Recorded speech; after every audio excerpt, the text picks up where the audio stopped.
Tribuners mungkin akan bertanya-tanya, bagaimana sih tips-tipsnya supaya tidak terjadi ejakulasi dini? Ejakulasi dini itu sebenarnya bisa karena faktor genetik juga. Jadi ada orang yang memang dilahirkan akan ejakulasi dini, itu tidak bisa. Atau karena ada penyakit tertentu. Faktor pikiran. Bisa, stres.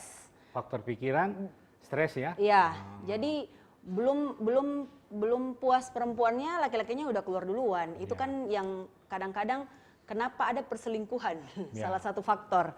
Karena ketidakpuasan mungkin dari istri kah.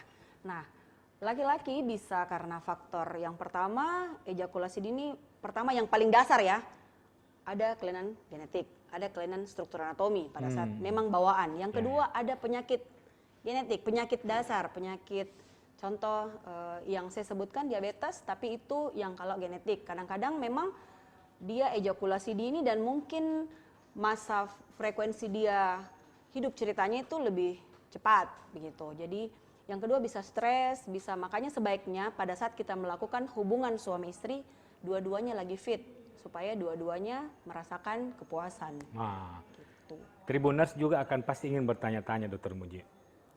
Umpamanya begini ya, kan banyak kejadian.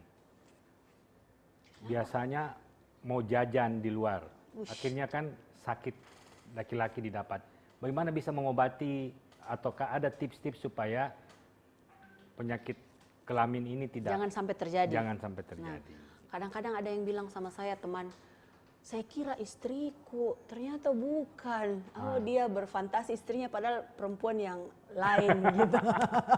Itu yang mesti kita hindari. Nah, sebaiknya memang kita melakukan hubungan seks itu dengan pasangan, dengan satu pasangan. Andai mau dua pasangan tapi dihalalkan supaya apakah kondom itu ikut berperan supaya tidak terjadi penularan?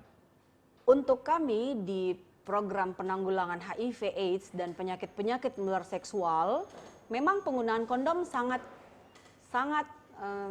kita anjurkan, tapi tidak kita anjurkan untuk anak-anak yang masih ABG yang belum berkeluarga. Jadi kita anjurkan kepada pasangan-pasangan ataupun pasien-pasien yang sudah ada keluhan dengan penyakit menular seksual, kita anjurkan menggunakan kondom. Tapi ingat, kondom juga bermacam-macam. Ada yang bocor, ada yang tidak aman, ada yang aman. Jadi itu semuanya harus betul-betul kita konsultasikan. Kondom pun sebenarnya bisa kita konsultasikan kepada dokter kulit dan kelamin.